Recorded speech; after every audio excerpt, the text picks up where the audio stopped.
We've had an hour of sleep, and it's time to play in Celebration of Violence. Okay, Loon, so the first time that we attacked this game, or that we played this game, I was very, very bad at it. But I've had some time. You didn't overwhelm me with your skill, right? That is true. Maybe 20, 25 hours. Actually, the amount of time that I've played this game is kind of embarrassing. It's one of those video games that I just lost myself in it. So you're saying it's engrossing hours. Then? Yeah. Addicting sort of a thing. Like the dungeon crawly aspect of it. I didn't think I was going to like it, but just completely lost myself in it for just hours upon end. So I assume you've gotten past the birds then. I've learned several things and I kind of wanted to share it with you again. Okay, I'm ready. So again, we're playing in Celebration of Violence. It's Julian Edison. It's had several different updates just in the last week that it's already been released, and all of them have been pretty great. So we're going to get there and take a look at it. First thing is, you'll notice that, so this is my happy peasant that we started with at the very beginning. You're multiple people. I have unlocked all sorts of new characters in this game now, so that's what I wanted to show you right now was the different guys that I've unlocked. Okay, so Peasant. Okay, I remember Peasant. Yeah, I remember Peasant. So let's go with Hermit, actually. Okay, how did we unlock Hermit? I have no idea. This has just been me playing the game. I have no clue how I unlocked any of this. I know, very helpful, but I have. Okay? Did you play any of these just refusing to leave? Like, spent the entire time inside until you died of starvation? No. I suppose you could have. That's how I would unlock Hermit if I were writing this. So. I hadn't even thought about that. Okay, so we need to make it Devmo, though. Because it's a hermit. He's wearing a green shirt. He would appreciate that, yeah. Yeah, he needs a green beard. There we go. He has a beard. There we go. Good. Yeah. Needs to be a hermit. Actually, Devmo would be pretty happy with being this character because of them, I think he might be the favorite one that I got so far. So he starts with an axe, first of all. All right. Okay, I don't know. So he can chop down trees. Okay. And it's a fast weapon that can just get in there and do a lot of damage. Does he have to fight things, or can he spend the entire thing doing Minecraft? The second weapon that he gets is a short bow, okay? Oh, okay. No, Devmo would be really happy with that. So the short bow has a strong bow attack, and it has a quick bow attack. That actually looks useful. And the wood that you collect from chopping down trees using your hatchet goes up here, and it directly translates into your arrows. So collect some wood, you immediately fletch it into arrows, and you're good to go. That actually sounds useful. He does have less health than the peasant. Okay. I think he has more stamina. His surges are the same, and I think the peasant also started with one secret key. I remember, yeah. Another strong contender for Econ's favorite is the coward, and let's make him look just like Econ. So we're going to go with dark... Oh, you can't even. I haven't tried to change his... There we go. So we're going to make him look like Econ, a little bit darker skin. There we go. Okay. I feel like you're, giving a little much away. People could look at that 8-pixel you and just see you on the street and say... All right, so let's start up here. You have an extra guy now. So let's do this in order, okay? So he has less health. I'm sorry, no, wait. There's an extra guy there with a sword. There's a tiny bit of health, a tiny bit of stamina, only 3 surges. Okay, yeah. Okay. But 2 keys. 2 keys. Yeah. Hunger bar. I really should come up with some way of marking this. It looks the same. It does. You have a rapier. See? Okay. Strong attack. Fast attack. And what's with the guy with the sword, Econ? And you've got a guy, and he just follows you around. Okay, wait a minute. He's got armor and a broadsword. He attacks anything that attacks you or that you attack. So if I'm a coward, Yes. I will have people just group around me to kill things for me and get extra wealth in the form of keys. Isn't it fantastic? I love this too. Watch. If you somehow get him stuck on something and you abandon him, watch, let's see if we can get stuck on those rocks, and he can't make it around. Once he reaches the edge of the screen, bam, teleports back to you. Yeah. So you can never lose him. He's fantastic, actually. He does so much damage when he just gets in there with his sword. He's way better at the game than I am. Okay, so I killed a lot of civilians during one playthrough of the game, just murdered innocents by the hordes. Defined innocent. So they were non-combatants that didn't have weapons and ran away from me the entire game, and I had to chase them down and whack them over the head with swords. Wow. So I slaughtered a bunch of innocents. For the next playthrough directly after that, I didn't even get any of these options. All I got was the monster. Okay. I was a That sounds monster. appropriate. And I thought I was pretty upset, and I actually tried to like reinstall the game and maybe see if I could go back and reevaluate my entire life. Yes, don't want people to see that I'm only a monster and decide I'm a psychopath. Yeah, Yes, I that's good. didn't want to be locked into a monster the entire thing. Luckily, when I died as a monster, though, I came back and I had two options at that point. I had peasant and criminal. I understand. So criminal is the other option that you get by slaughtering a bunch of innocents. So Yeah. Not many people look forward to this, but when this is released on Steam and this is an achievement for unlocking each of these, this one immediately contacts the local, psych ward. Oh God, yeah. I feel like Ellie shouldn't be allowed to watch this video. It's a commentary on my psyche for sure. Well, I do want to get a list of all the possible things and then judge you for the ones that you got. Okay, so what do I know about Econ? Well, he's a hermit and a criminal and a coward and... None of them are good thus far. I mean, I haven't gotten knight or if that's one. The honorable. Or the honorable the priest, king. The helpful one. The good friend. Yeah. I mean, all of these are possible in the list and everything. All you had to do was not butcher a bunch of innocents. And Okay, so the criminal actually starts with armor. I figured this out. So there's a little gray bar over here on the side of the health bar, which is actually armor.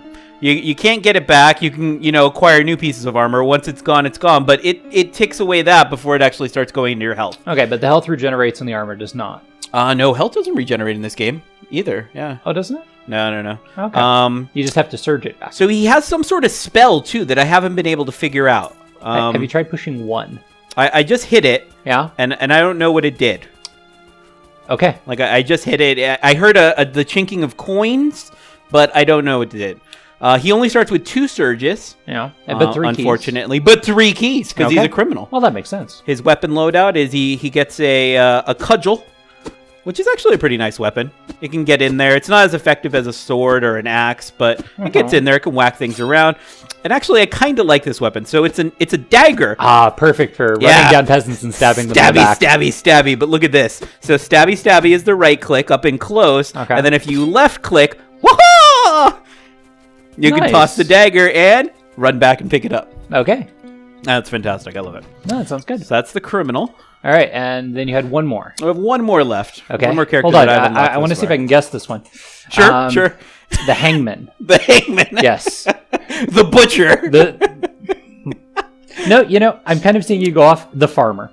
Ooh, I like it. You actually spent an inordinate amount of time collecting seeds and made a small plot of land and everything. Again, forgot that you're not playing Minecraft and Little Pam's Harvest Craft, and they gave you the farmer as a reward. The reveal. My last one, a merchant. Huh. Yeah. Okay. Yeah. It's kind of nice, isn't it? Yeah. Now, the merchant, I'm going to assume, has no weapons and just a lot of coins, and he bribes everyone that comes at him. I thought about that, actually. He actually has a pretty decent loadout. Less health, you can see, than a lot of the other characters. A decent amount of stam. 3 surges. Keys, nice, obviously. Yeah. You'd think a merchant can afford some keys. But he does start with a short sword.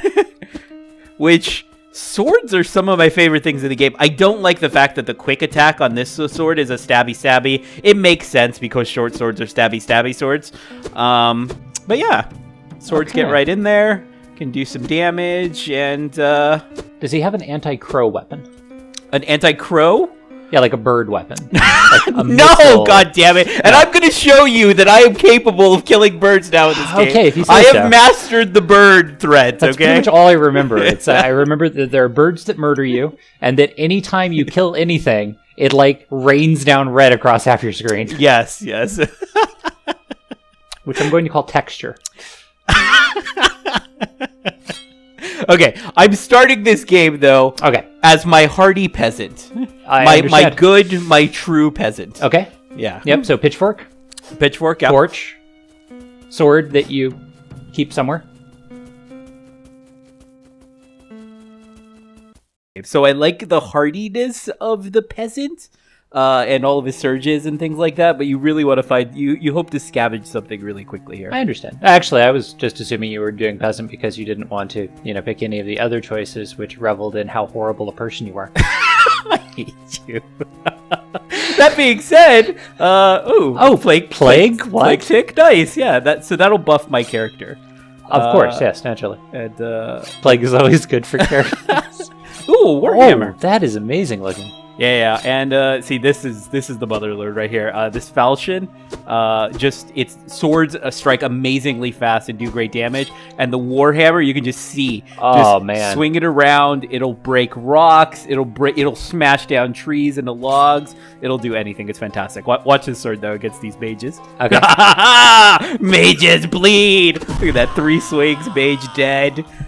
Remind me do with your cudgel, mage. I'm a humble peasant. Yes, poor innocent peasant. I can't figure out why you don't get any of the, the good rolls, though. It's completely unclear to me looking at this. I tried. Oh, and I just picked up a lightning spell. Right. So, yep. I don't know what all the spells do, but I've gotten to use a couple of them. So here's actually something interesting that I found out. If you, I'll go down in a minute after I finish killing these oozes. If you strike a weapon after it's already on the floor like that a couple times with something, you can actually break it into its parts. So watch. Okay. I'll try to break down this pitchfork into, like, you can get iron from it and some wood and things like that. Gotcha. What do you use those for after you get them? Well, you can use them at the shops and things like that, because now I have some steel, I have a couple pieces of wood, now I have some more wood, and you can trade them in and things like that. So it's actually a more useful way of getting resources than just having to find all the steel and wood and things like that. How far we've gotten from when we used to just surge trees for resources. So you just saw there that I used some of my experience to buy a shiny coin. So some of the choices that you make in the game are, do I want to spend my experience now on buffs that are going to help me a little bit, or do I want to save it later to try to get it out in a dungeon? Yeah, you were just wrecking that tree, by the way. I know, aren't I?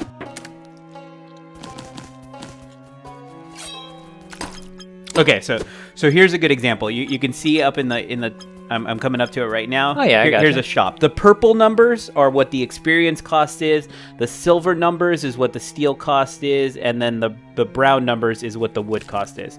So what I just bought is some health essentially. It costs 25 experience. Okay, and this is a mirror that's covered in red? It's the dungeon. So I was kind of in the main world, and now I've entered a dungeon. And you can see your progress in the dungeon in the bottom. So this one's called The Lost and the Hungry. Right, because it's a bunch of poor peasants that are just trying to get by. I'm not a terrible person. But yes, I can see that. Well struck, not terrible person. Yeah, I just got the achievement for efficient executioner. So the way that you get XP out of the game is by completing the dungeon. Yeah. Okay, so I have one more guy left to fight. That was brutal. I didn't know there was so much red in the world. Okay, so it's 2 guys. Question marks. Hello, surprise. You're not nearly as efficient in your execution of the poor innocent people trying to run away. So once you get done clearing the dungeon, you'll notice that the bar at the bottom disappears. And then in the middle of the map, there's 2 things that spawn. A little scroll, and if you click on it, you can get rid of your experience points. You can export it, and the mirror. You can either click on the mirror and take it as a teleport, or if you whack it, you can then save and quit, which takes you back to the menu. Oh, of course, just like in real life. Okay, so once you've exported using that scroll your experience points, it shows up here. Gotcha, so you have 17 here. So I have 17 here, which isn't enough to buy anything at the level I'm at now. But if I did have some, you can just spend them then on, any of the stats that you have here. And the more points you put into a particular stat, the more it costs going forward, and just levels in general. The higher level you get, the more everything costs and things like that. So. Noticing no morality option among those. Okay, so. Oh, your nemesis. I'm going to show you, okay? The way that you defeat birds is you get them to crash into things. So you have to run next to a wall like this. I'm running next to a wall. And then you jump out of the way at the last second, and the bird crushes itself on the wall. That's brilliant, actually. And you said it couldn't be done. I didn't think about the windshield effect. Windshield. That's brilliant. Do you get the feeling this is some sort of psychological experiment that she's subjecting us to, and that at the very end of this, our score is going to be based upon how much we could, restrain ourselves from destroying this entire... Oh, shit!